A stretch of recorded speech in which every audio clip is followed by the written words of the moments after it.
warahmatullahi wabarakatuh. Saya Lalu Satria Utama D1A 020286. Di sini saya akan mempresentasikan tentang pertambangan mineral dan batubara mengenai sanksi-sanksinya. Bentuk sanksi pidana yang diatur dalam Undang-Undang Nomor 3 Tahun 2020 tentang perubahan atas Undang-Undang Nomor 4 Tahun 2009 tentang pertambangan mineral dan batubara terdapat dalam beberapa pasal, yaitu pasal 158 Undang-Undang Nomor 3 Tahun 2020 tentang perubahan atas Undang-Undang Nomor 4 Tahun 2009 tentang pertambangan mineral dan batubara, mengatur bahwa setiap orang yang melakukan pertambangan tanpa izin sebagaimana dimaksud dalam pasal 35 dipidana dengan pidana penjara paling lama 5 tahun dan denda paling banyak 100 miliar rupiah. Selain itu juga pasal 159 mengatur bahwa pemegang IUP, IUPK, IPR atau SIPB yang dengan sengaja menyampaikan laporan sebagaimana dimaksud dalam pasal 70 huruf E pasal 105 ayat 4, pasal 110, pasal 111 ayat 1 dengan tidak benar atau menyampaikan keterangan palsu dipidana dengan pidana penjara paling lama 5 tahun dan denda paling banyak 100 miliar rupiah. Ya. Terdapat pula beberapa aturan yang tercantum dalam ayat yang dihapus dengan berbagai alasan, tetapi tidak mengurangi esensi dari ketentuan peraturan-peraturan itu sendiri. Seperti yang tercantum dalam pasal 160 Undang-Undang Nomor 3 Tahun 2020 tentang perubahan atas Undang-Undang Nomor 4 Tahun 2009 tentang pertambangan mineral dan batubara, mengatur tentang ketentuan ayat 1 pasal 160 dihapus sehingga pasal 160 berbunyi sebagai berikut. 1 dihapus, 2 ayat 1 dihapus, dan 2 setiap orang yang mempunyai IUP atau IUPK pada tahap kegiatan eksplorasi tetapi melakukan kegiatan operasi produksi dipidana dengan pidana penjara paling lama 5 tahun dan denda paling banyak 100 miliar rupiah.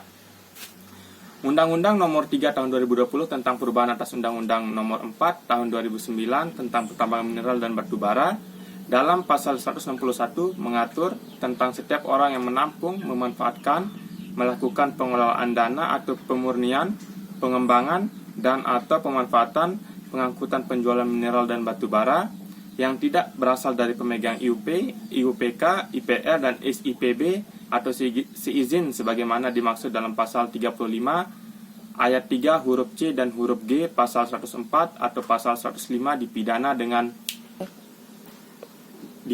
dengan penjara paling lama 5 tahun dan denda paling banyak 100 miliar rupiah. Pasal 161A juga mengatur tentang setiap pemegang IUP, IUPK, IPR atau SIPB yang mendatangkan IUPK, IUPK, IPR atau SIPB sebagaimana dimaksud pasal 70A, pasal 86G huruf A dan pasal 93 ayat 1 dipidana dengan pidana penjara paling lama 2 tahun dan denda paling banyak 5 miliar rupiah. Ya. Sedangkan dalam pasal 161B ayat 1 dan 2 mengatur tentang setiap orang IUP dan IUPK dicabut atau berakhir dan tidak melaksanakan yang pertama reklamasi dan atau pasca tambang, yang kedua penempatan dana jaminan reklamasi dan atau dana jaminan pasca tambang dipidana dengan pidana penjara paling lama 5 tahun dan denda paling banyak 100 miliar rupiah. Selain sanksi pidana sebagaimana dimaksud pada ayat 1, pemegang IUP dan IUPK dapat dijatuhi pidana tambahan berupa pembayaran dana dalam rangka pelaksanaan kewajiban reklamasi dan atau pasca tambang yang menjadi kewajibannya.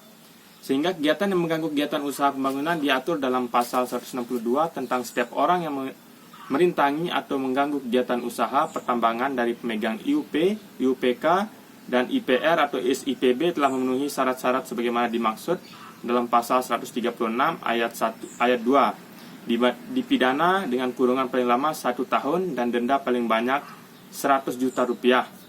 Ya. Selain sanksi pidana berupa denda, Undang-Undang Nomor 3 Tahun 2020 tentang perubahan atas Undang-Undang Nomor 4 Tahun 2009 juga mengatur denda berupa pencabutan izin terhadap usaha pertambangan. Hal ini diatur dalam pasal 164 yang mengatur selain ketentuan sebagaimana dimaksud dalam pasal 158, pasal 159, pasal 160, pasal 161, pasal 161A, pasal 161 dan pasal 162 kepada pelaku tindak pidana dapat dikenai pidana tambahan yang berupa yang pertama perampasan barang yang digunakan dalam melakukan tindak pidana. Yang kedua, perampasan keuntungan yang diperoleh dari tindak pidana. Yang ketiga, kewajiban membayar biaya yang timbul akibat tindak pidana.